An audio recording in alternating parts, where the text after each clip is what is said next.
Little Mermaid by Hans Christian Andersen. Far out in the ocean, where the water is as blue as the prettiest cornflower and as clear as crystal, it is very, very deep, so deep indeed that no cable could fathom it. Many church steeples, piled one upon another, would not reach from the ground beneath to the surface of the water above. There dwell the Sea King and his subjects. We must not imagine that there is nothing at the bottom of the sea but bare yellow sand. No, indeed, the most singular flowers and plants grow there, the leaves and stems of which are so pliant that the slightest agitation of the water causes them to stir as if they had life. Fishes, both large and small, glide between the branches as birds fly among the trees here upon land. In the deepest spot of all stands the castle of the Sea King. Its walls are built of coral, and the long Gothic windows are of the clearest amber. The roof is formed of shells that open and close as the water flows over them. Their appearance is very beautiful, for in each lies a glittering pearl, which would be fit for the diadem of a queen. The Sea King had been a widower for many years, and his aged mother kept house for him. She was a very wise woman, and exceedingly proud of her high birth. On that account, she wore 12 oysters on her tail, while others, also of high rank, were only allowed to wear 6.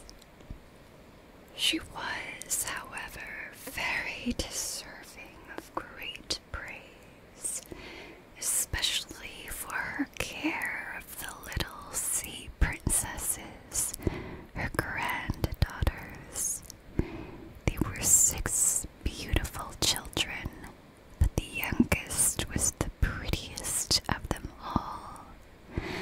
Her skin was as clear and delicate as a rose leaf, and her eyes as blue as the deepest sea. But, like all the others, she had no feet, and her body ended in a fish's tail. All day long they played in the great halls of the castle, or among the living flowers that grew out of the walls. The large amber windows were open, and the fish swam in, just as the swallows fly into our houses when we open the windows, excepting that the fishes swam up to the princesses, ate out of their hands, and allowed themselves to be stroked. Outside the castle there was a beautiful garden in which grew bright red and dark blue flowers, and blossoms like flames of the finest sand, but blue as a flame of burning sulfur. Over everything lay a peculiar blue radiance, as if it were surrounded by the air from above.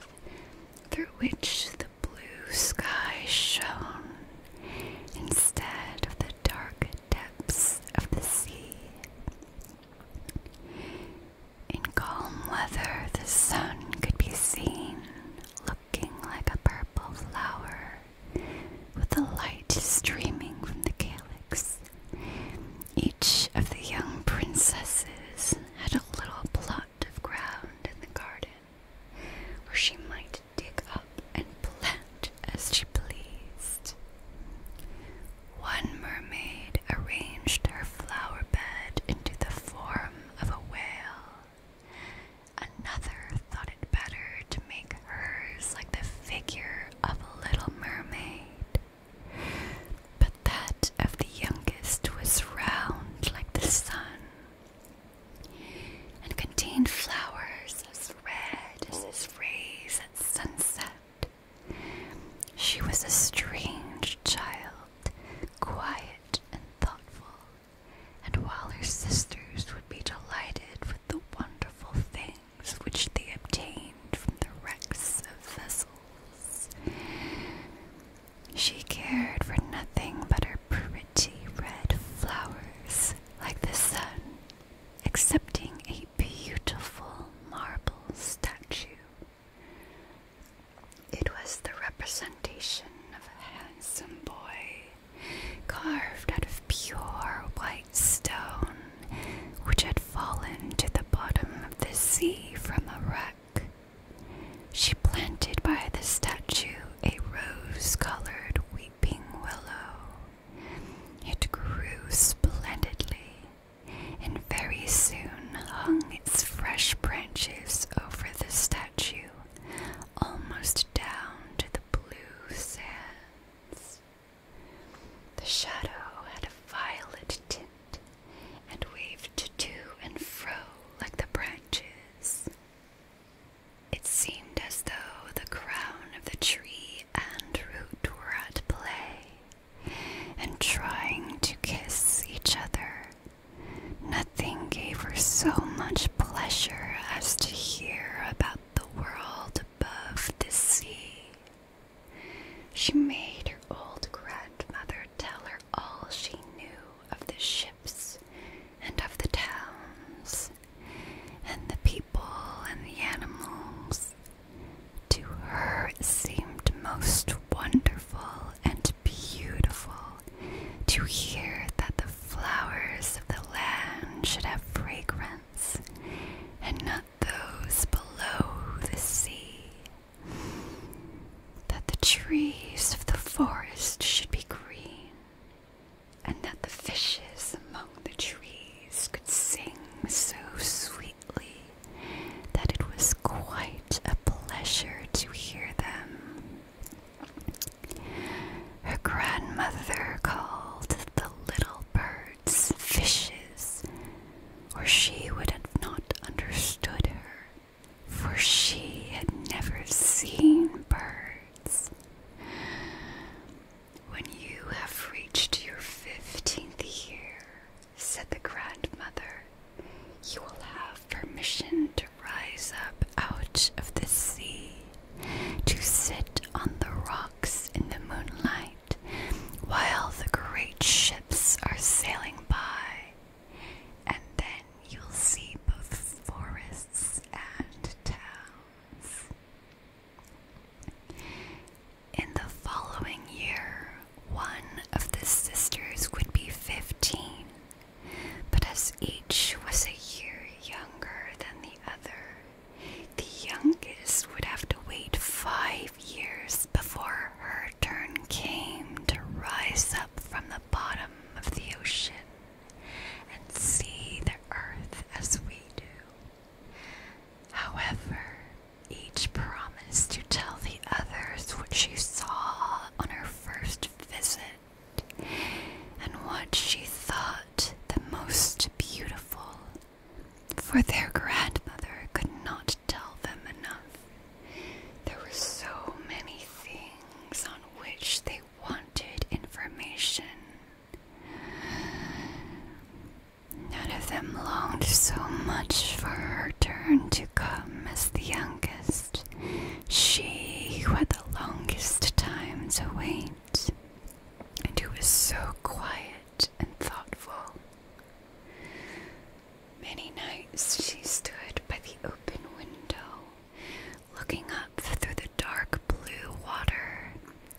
watching the fish as they splashed about with their fins and tails. She could see the moon and stars shining faintly, but through the water they looked larger than they do to our eyes.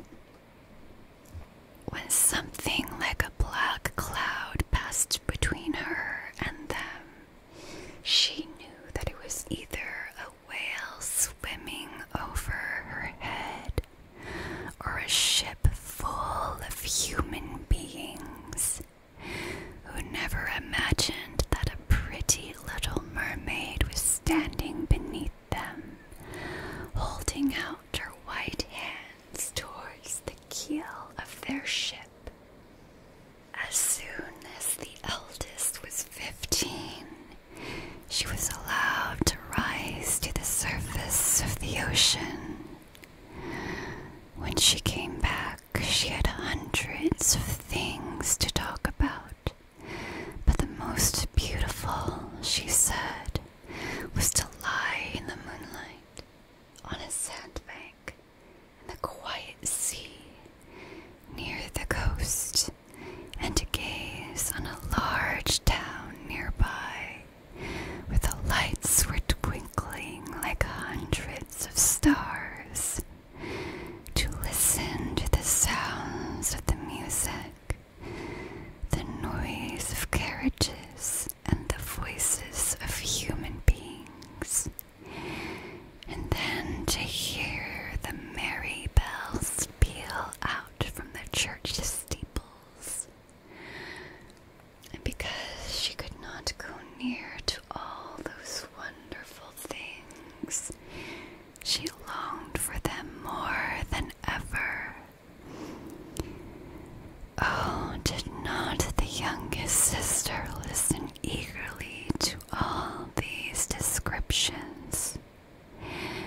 And afterwards, when she stood at the open window looking up through the dark blue water, she thought of the great city with all its bustle and noise, and even fancied she could hear the sound of the church bells down in the depths of the sea. In another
for she had never seen one before. This animal barked at her so terribly that she became frightened and rushed back to the open sea. But she said she should never forget the beautiful forest, the green hills, and the pretty little children who could swim in the water, although they had not fishes' tails. The fourth sister was more timid. She remained in the midst of the sea, but she said it was quite as beautiful there as near the land. She could see for so many miles around her, and the sky above looked like a bell of glass. She had seen the ships, but at such a great distance that they looked like seagulls. The dolphins sported in the waves, and the great whales spouted water from their nostrils, till it seemed as if 100 fountains were playing in every direction.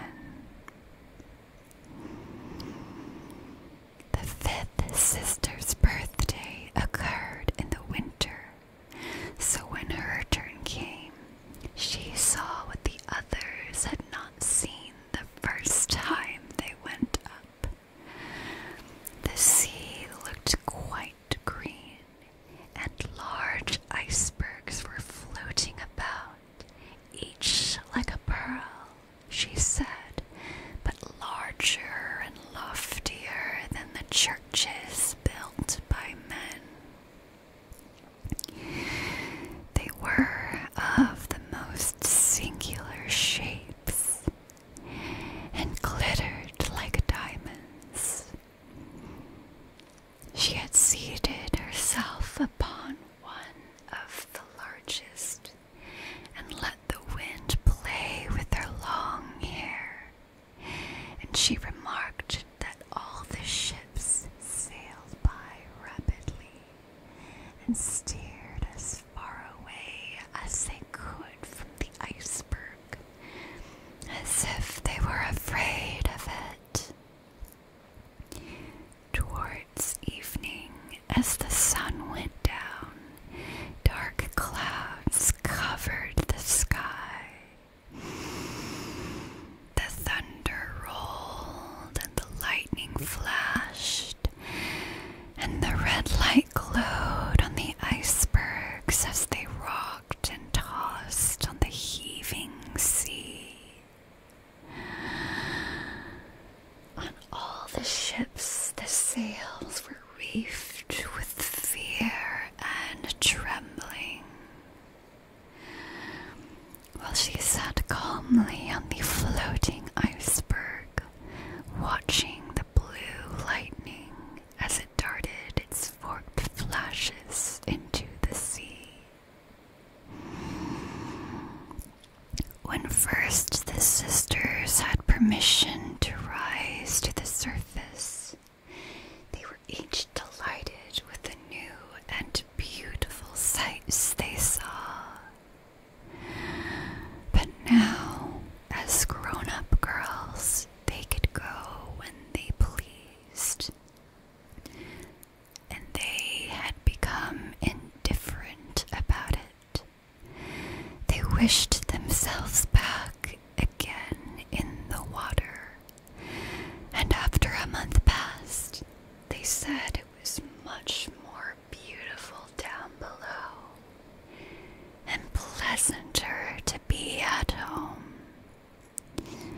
Yet often in the evening hours, the 5 sisters would twine their arms round each other and rise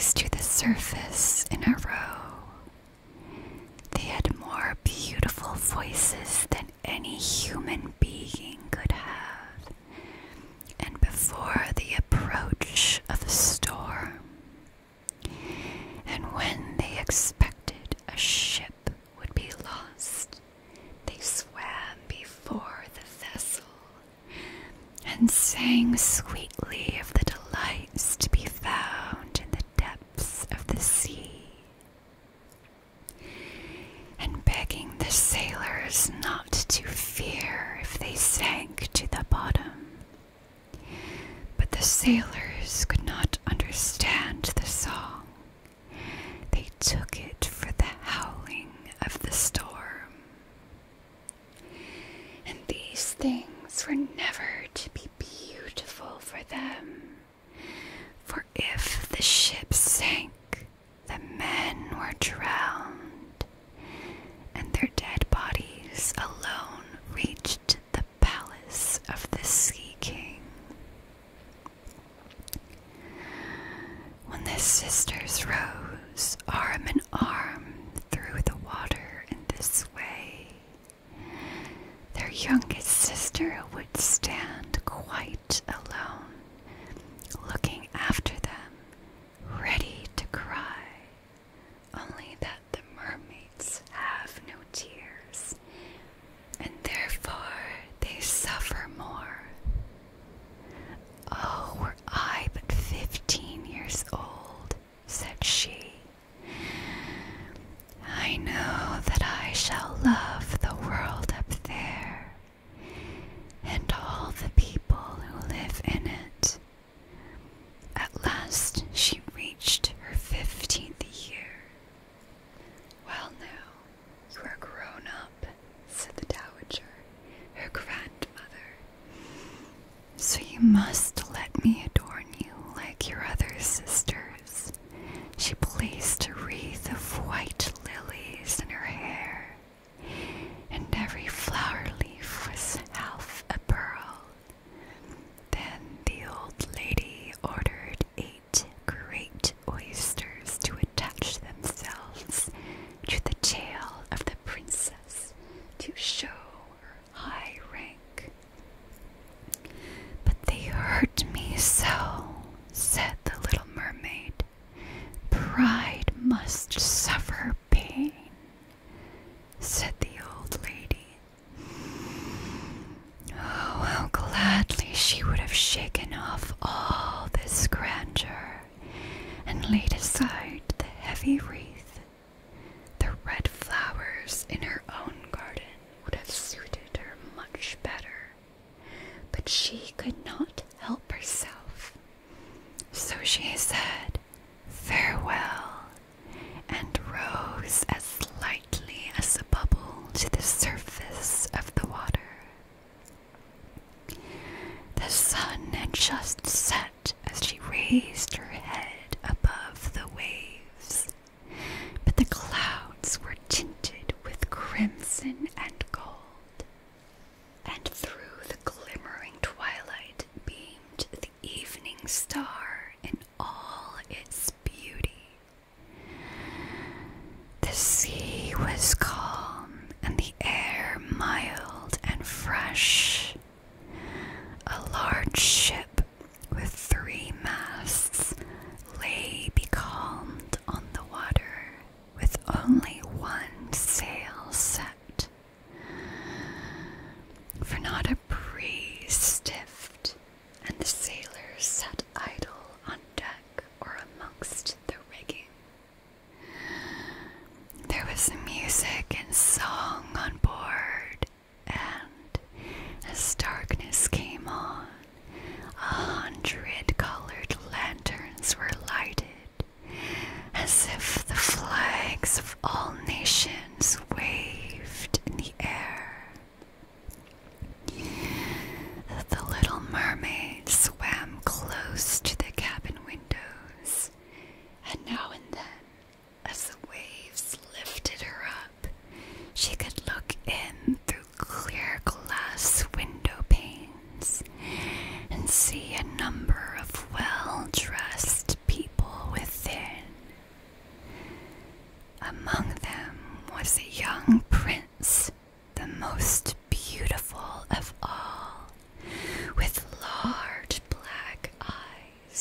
reflected in the clear, calm sea beneath.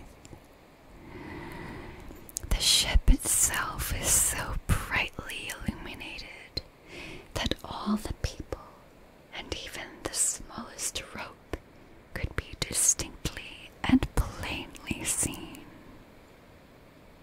And how handsome the young prince looked as he pressed the hands of all present and smiled at them, while the music resounded through the clear night air. It was very late, yet the Little Mermaid could not take her eyes from the ship or from the beautiful prince. The colored lanterns had been extinguished. No more rockets rose in the air, and the cannon had ceased firing. But the sea became restless, and a moaning, grumbling sound could be heard beneath the waves. Still, the Little Mermaid remained by the cabin window, rocking up and down on the water, which enabled her to look in. After a while, the sails were quickly unfurled, and the noble ship continued her passage. But soon the waves rose higher. Heavy clouds darkened the sky, and lightning appeared in the distance. A dreadful storm was approaching. Once more the sails were reefed, and the great ship pursued her flying course over the raging sea. The waves rose mountains high, as if they would have overtopped the mast, but the ship dived like a swan between them, and then rose again on their lofty, foaming crests. To the Little Mermaid this appeared pleasant sport. Not so to the sailors. At length the mainmast snapped asunder like a reed. The ship lay over on her side, and the water rushed in. The Little Mermaid now perceived that the crew were in danger. Even she herself was obliged to be careful to avoid the beams and planks of the wreck which lay scattered on the water. At one moment it was so pitch dark that she could not see a single object, but a flash of lightning revealed the whole scene. She could see everyone who had been on board, excepting the prince. When the ship parted, she had seen him sink into the deep waves, and she was glad, for she thought he would now be with her. And then she remembered that human beings could not live in the water, so that when he got down to her father's palace, he would be quite dead. But he must not die. So she swam about among the beams and planks which strewed the surface of the sea, forgetting that they could crush her to pieces. Then she dived deeply under the dark waves, rising and falling with the waves, till at length she managed to reach the young prince, who was fast losing the power of swimming in that stormy sea. His limbs were failing him, his beautiful eyes were closed, and he would have died had not the little mermaid come to his assistance. She held his head above the water and let the waves drift them where they could. In the morning, the storm had ceased, but of the ship not a single fragment could be seen. The sun rose up red and glowing from the water, and its beams brought back the hue of health to the prince's cheeks. But his eyes remained closed. The mermaid kissed his high, smooth forehead and stroked back his wet hair. He seemed to her like the marble statue in her little garden, and she kissed him again and wished that he might live. Presently they came in sight of land.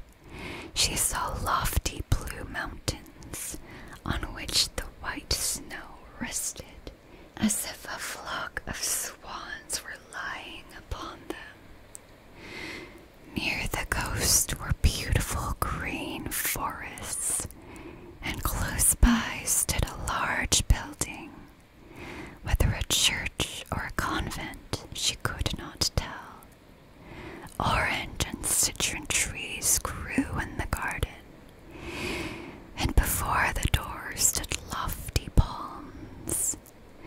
The sea here formed a little bay in which the water was quite still, but very deep. So she swam with the handsome prince to the beach, which was covered with fine white sand.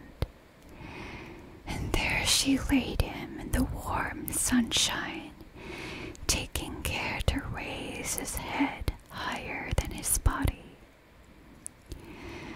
When bells sounded in the large white building, and a number of young girls came into the garden, the little mermaid swam out farther from the shore and placed herself between some high rocks that rose out of the water. Then she covered her head and neck with the foam of the sea, so that her little face might not be seen, and watched to see what would become of the poor prince. She did not wait long before she saw a young girl approach the spot where he lay. She seemed frightened at first, but only for a moment. Then she fetched a number of people, and the mermaid saw that the prince came to life again, and smiled upon those who stood round him. But to her he sent no smile. He knew not that she had saved him. This made her very unhappy, and when he was led away into the great building, she dived down sorrowfully into the water and returned to her father's castle. She had always been silent and thoughtful, and now she was more so than ever.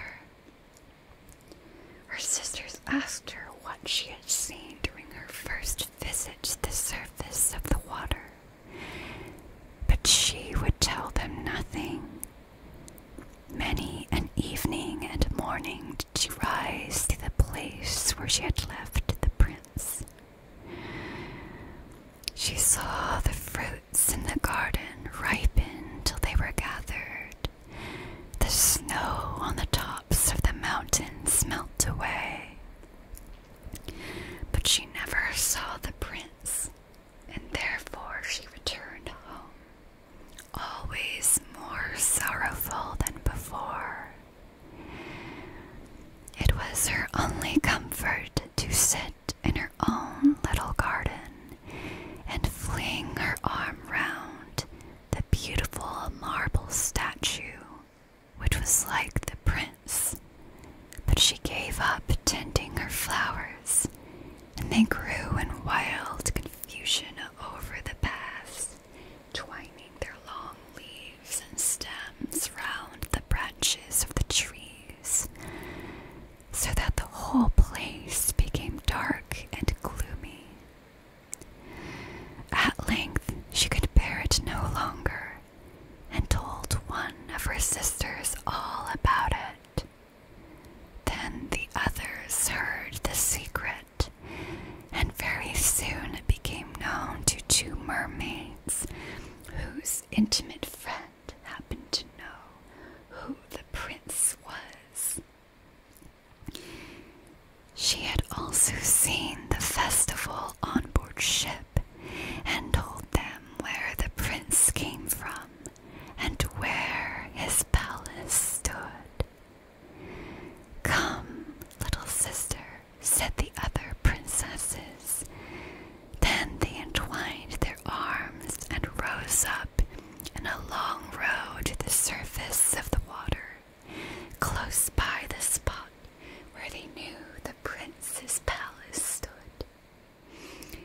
It was built of bright yellow shining stone, with long flights of marble steps, one of which reached quite down to the sea.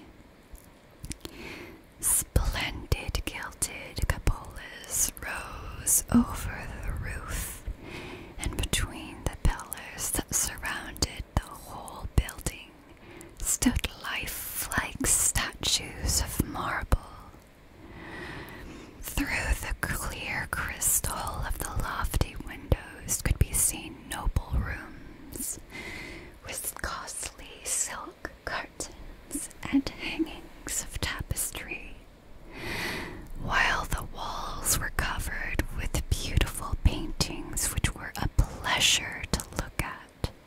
In the center of the largest saloon, a fountain threw its sparkling jets high up into the glass cupola of the ceiling, through which the sun shone down upon the water and upon the beautiful plants growing round the basin of the fountain. Now that she knew where he lived, she spent many an evening and many a night on the water near the palace. She would swim much nearer the shore than any of the others ventured to do. Indeed, once she went quite up the narrow channel under the marble balcony, which threw a broad shadow on the water. Here she would sit and watch the young prince, who thought himself quite alone in the bright moonlight. She saw him many times an evening sailing in the pleasant boat, with music playing and flags waving. She peeped out from among the green bushes, and if the wind caught her long silvery white veil, those who saw it believed it to be a swan spreading out its wings.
shall never see.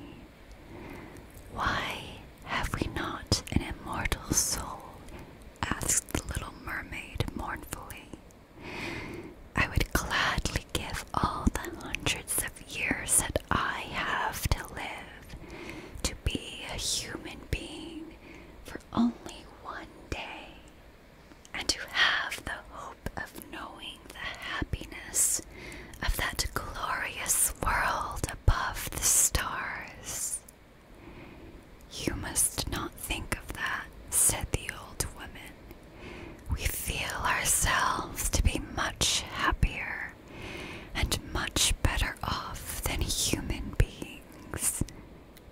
So I shall die, said the little mermaid, and as the foam of the sea, I shall be driven about never again to hear the music of the waves, or to see the pretty flowers, nor the red sun.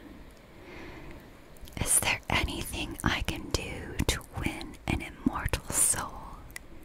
No, said the old woman. Unless a man were to love you so much that you were more to him than his father or mother, and if all his thoughts and all his love were fixed upon you, and the priest placed his right hand in yours, and he promised to be true to you here and hereafter, then his soul would glide into your body, and you would obtain a share of the future happiness of mankind.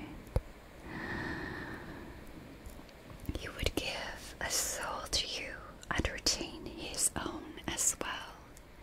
But this can never happen. Your fish's tail, which amongst us is considered so beautiful, is thought on earth to be quite ugly.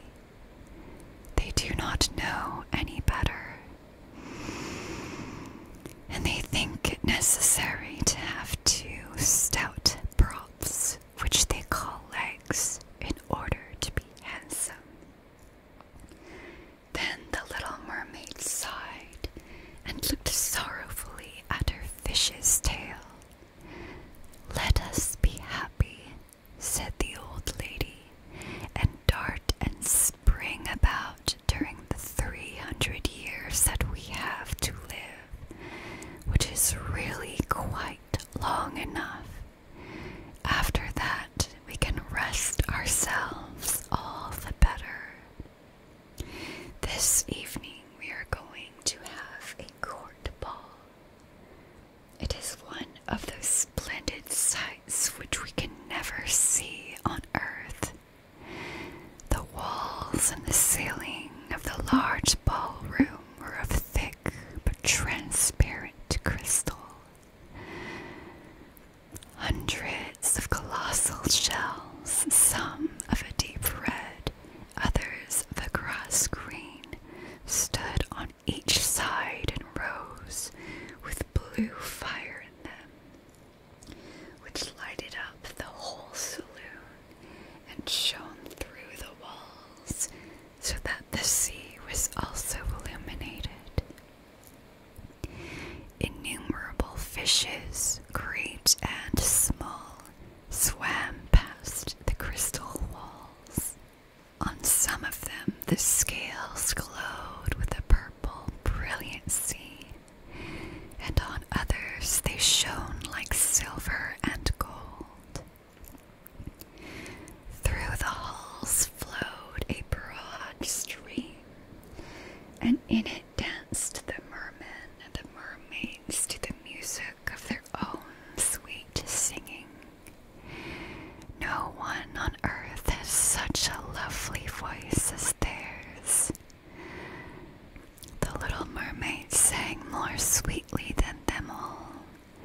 The whole court applauded her with hands and tails, and for a moment her heart felt quite gay, for she knew she had the loveliest voice of any on earth or in the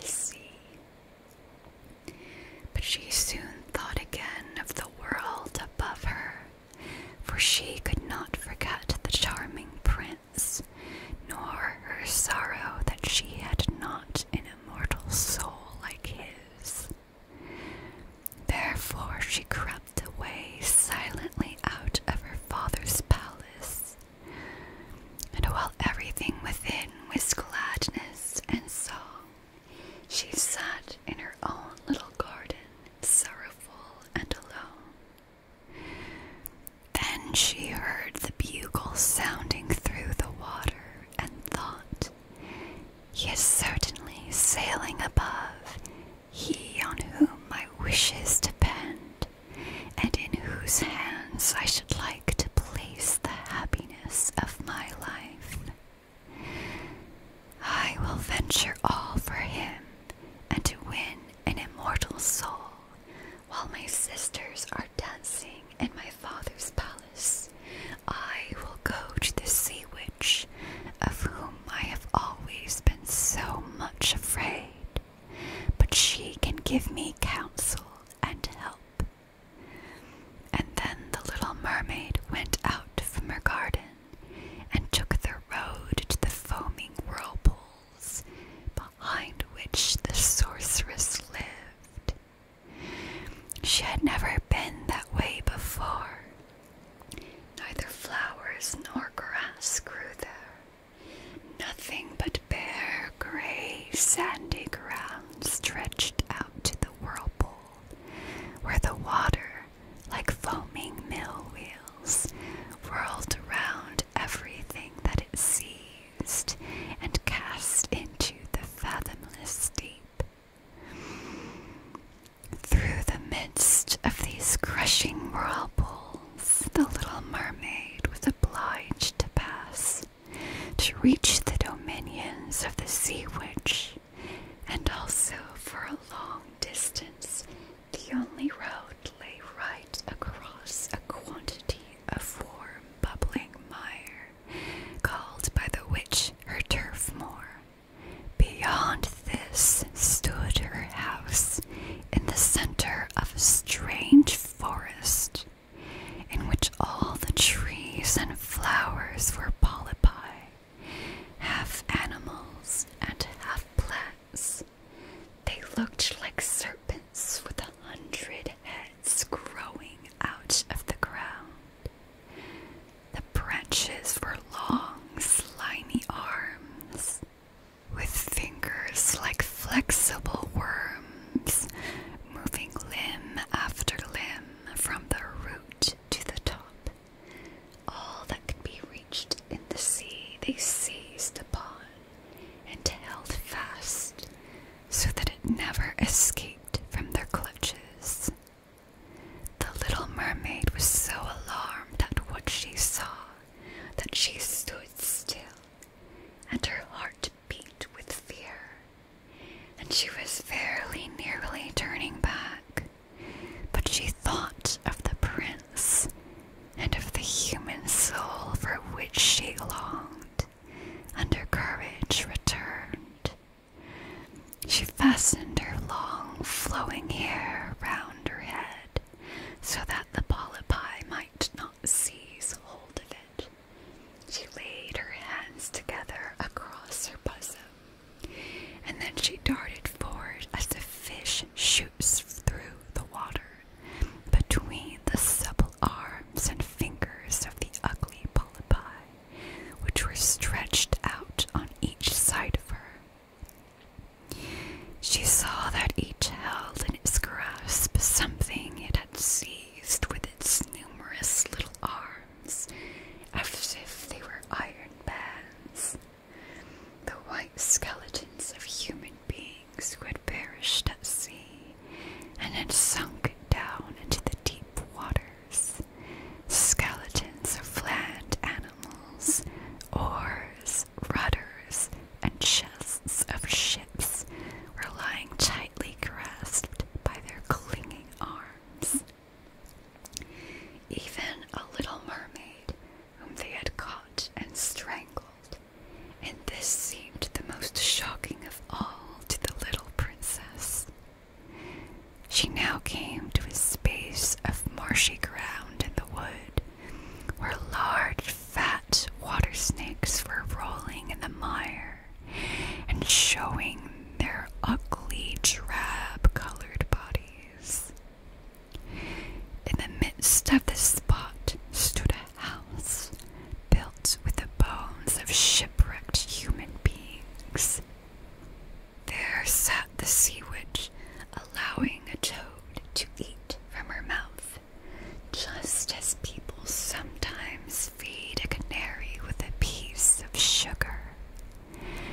She called the ugly water snakes her little chickens and allowed them to crawl all over her bosom.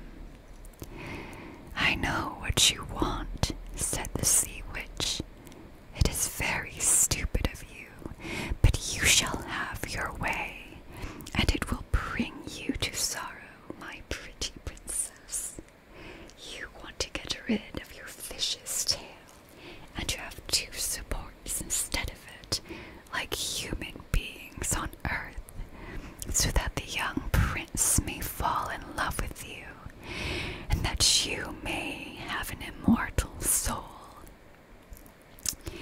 And then the witch laughed so loud and disgustingly that the toad and the snakes fell to the ground and lay there wriggling about. "You are but just in time," said the witch, "for after sunrise tomorrow I should not be able to help you till the end of another year. I will prepare a draft for you, with which you must swim to land tomorrow before sunrise, and sit down on the shore and drink it. Your tail will then disappear and shrink up into what mankind calls legs. You will feel great pain, as if a sword were passing through you. But all who see you will say that you are the prettiest little human being they ever saw. You will still have the same floating gracefulness of movement, and no dancer will ever tread so lightly. But at every step you take, it will feel as if you were treading upon sharp knives, and the blood must flow. If you will bear all this, I will help you." "Yes, I will," said the little princess in a trembling voice, as she thought of the prince and the immortal soul. "But think again," said the witch, "for when once your shape has become like a human being, you can no more be a mermaid. You will never return through the water to your sisters or to your father's palace again. And if you do not win the love of the prince, so that he is willing to forget his father and mother for your sake, and to love you with his whole soul, and allow the priest to join your hands that you may be man and wife, then you will never have an immortal soul. The first morning after he marries another, your heart will break, and you will become foam on the crest of the waves." "I will do it," said the little mermaid, and she became pale as death. "But I must be paid also," said the witch, "and it is not a trifle that I ask. You have the sweetest voice of any who dwell here in the depths of the sea, and you believe that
ocean, and their fingers will be torn into 1,000 pieces. But the little mermaid had no occasion to do this, for the polypi sprang back in terror when they caught sight of the glittering draft, which shone in her hand like a twinkling star. So she quickly passed through the wood and the marsh, and between the rushing whirlpools. She saw that in her father's palace the torches in the ballroom were extinguished, and all within asleep, but she did not venture to go into them, for now she was mute and going to leave them forever. She felt as if her heart would break. She stole into the garden, took a flower from the flower beds of each of her sisters, kissed her hand 1,000 times toward the palace, and then rose up through the dark blue waters. The sun had not risen when she came in sight of the prince's palace and approached the beautiful marble steps, but the moon shone clear and bright. Then the little mermaid drank the magic draught, and it seemed as if a two-edged sword went through her delicate body. She fell into a swoon and lay like one dead. When the sun arose and shone over the sea, she recovered and felt a sharp pain. But just before her stood the handsome young prince. He fixed his coal-black eyes upon her so earnestly that she cast down her own, and then became aware that her fish's tail was gone, and that she had as pretty a pair of white legs and tiny feet as any little maiden could have. But she had no clothes, so she wrapped herself in her long, thick hair. The prince asked her who she was and where she came from, and she looked at him mildly and sorrowfully with her deep blue eyes, but she could not speak. Every step she took was as the witch had said it would be. She felt as if treading upon the points of needles or sharp knives, but she bore it willingly and stepped as lightly by the prince's side as a soap bubble, so that he and all who saw her wondered at her graceful swaying movements. She was very soon arrayed in costly robes of silk and muslin, and was the most beautiful creature in the palace. But she was mute, and could neither speak nor sing. Beautiful maids, dressed in silk and gold, stepped forward and sang before the prince and his royal parents. One sang better than all the others,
he had a page's dress made for her, that she might accompany him on horseback. They rode together through the sweet scented woods, where the green boughs touched their shoulders, and the little birds sang among the fresh leaves. She climbed with the prince to the tops of high mountains, and although her tender feet bled so that even her steps were marked, she only laughed, and followed him till they could see the clouds beneath them, looking like a flock of birds traveling to distant lands. While at the prince's palace, and when all the household were asleep, she would go and sit on the broad marble steps, for it eased her burning feet to bathe them in the cold sea water. And then she thought of all those below in the deep. Once during the night, her sisters came up arm in arm, singing sorrowfully as they floated on the water. She beckoned to them, and then they recognized her and told her how they had grieved her. After that, they came to the same place every night, and once she saw in the distance her old grandmother, who had not been to the surface of the sea for many years, and the old sea king, her father, with his crown on his head. They stretched out their hands towards her, but they did not venture so near the land as her sisters did. As the days passed, she loved the prince more fondly, and he loved her as he would love a little child. But it never came into his head to make her his wife. Yet, unless he married her, she could not receive an immortal soul, and on the morning after his marriage with another, she would dissolve into the foam of the sea. Do you not love me the best of them all? The eyes of the little mermaid seemed to say, when he took her in his arms and kissed her fair forehead. Yes, you are dear to me, said the prince, for you have the best heart, and you are the most devoted to me. You are like a young maiden whom I once saw, but whom I shall never meet again. I was in a ship that was wrecked, and the waves cast me ashore near a holy temple, where several young maidens performed the service. The youngest of them found me on the shore and saved my life. I saw her but twice, and she is the only one in the world whom I could love. But you are like her, and you have almost driven her image out of my mind. She belongs to the holy temple, and my good fortune has sent you to me instead of her, and we will never part. He knows not that it was I who saved his life, thought the little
to go with him.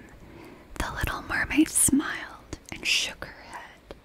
She knew the prince's thoughts better than any of the others. I must travel, he had said to her. I must see this beautiful princess. My parents desire it, but they will not oblige me to bring her home as my bride. I cannot love her. She is not like the beautiful maiden in the temple, whom you resemble. If I were forced to choose a bride, I would rather choose you, my mute foundling, with those expressive eyes. And then he kissed her rosy mouth, played with her long waving hair, and laid his head down on her heart while she dreamed of human happiness and an immortal soul. You are not afraid of the sea, my child, said he, as they stood on the deck of the noble ship, which was to carry them to the country of the neighboring king. And then he told her of storm and of calm, of strange fishes in the deep beneath them, and of what the divers had seen there, and she smiled at his descriptions, for she knew better than anyone what wonders were at the bottom of the sea. In the moonlight, when all on board were asleep, excepting the man at the helm, who was steering, she sat on the deck, gazing down through the clear water. She thought she could distinguish her father's castle, and upon it her aged grandmother, with the silver crown on her head, looking through the rushing tide at the keel of the vessel. Then one of her sisters came up on the waves and gazed at her mournfully, wringing their white hands. She beckoned to them and smiled and wanted to tell them how happy and well off she was. But the cabin boy approached, and when her sisters dived down, he thought it was only the foam of the sea which he saw. The next morning the ship sailed into the harbor of a beautiful town belonging to the king, whom the prince was going to visit. The church bells were ringing, and from the high towers sounded a flourish of trumpets, and soldiers with flying colors and glittering bayonets lined the rocks through which they passed. Every day was a festival. Balls and entertainments followed one another. But the princess had not yet appeared. People said that she was being brought up and educated in a religious house where she was learning every royal virtue. At last she came.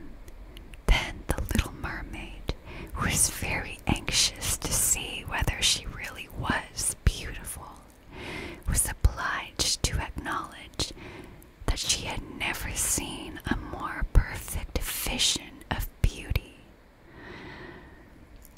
Her skin was delicately fair, and beneath her long dark eyelashes, her laughing blue eyes shone with truth and purity.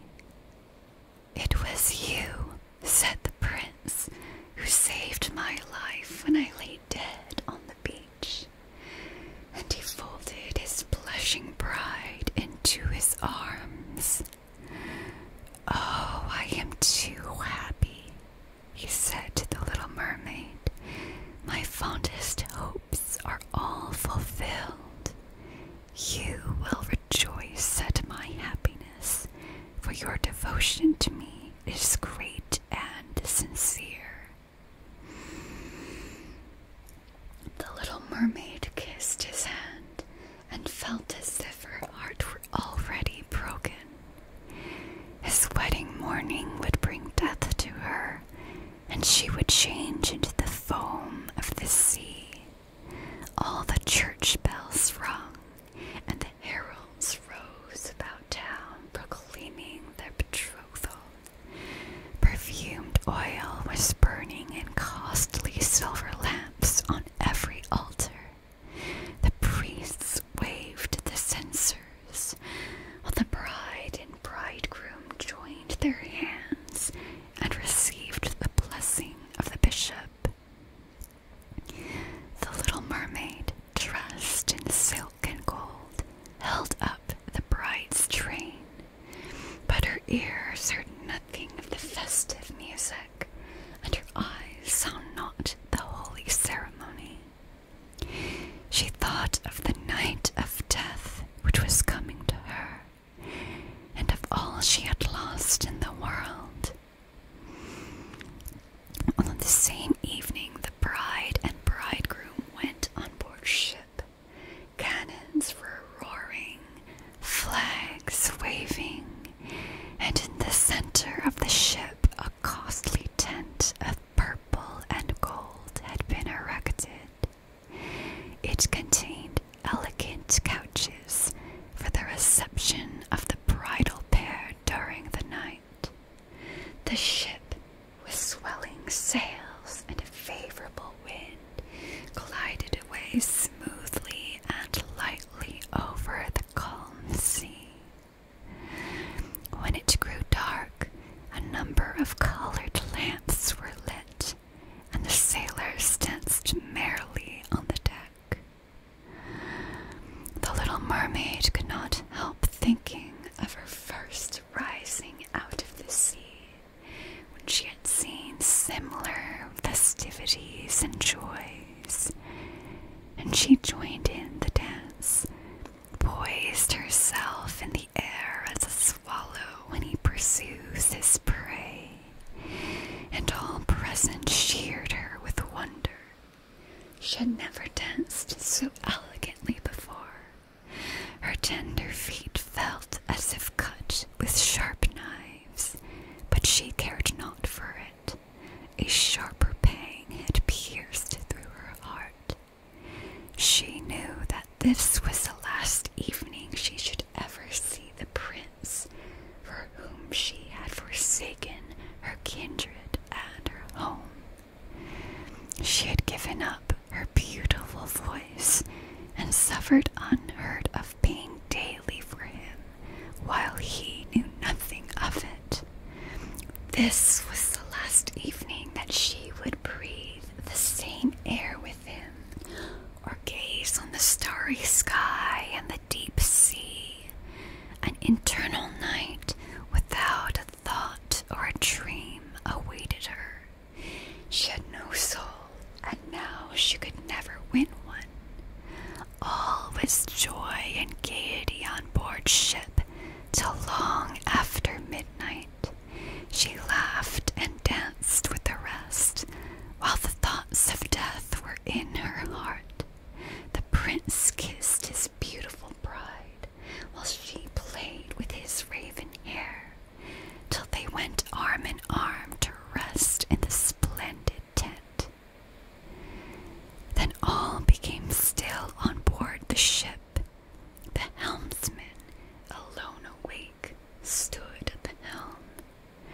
The Little Mermaid leaned her white arms on the edge of the vessel and looked towards the east for the first blush of morning, for that first ray of dawn that would bring her death.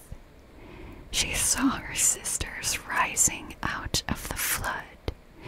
They were as pale as herself, but their long, beautiful hair waved no more in the wind, and had been cut off.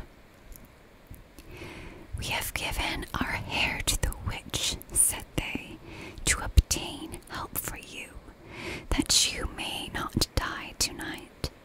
She has given us a knife. Here it is. See, it is very sharp.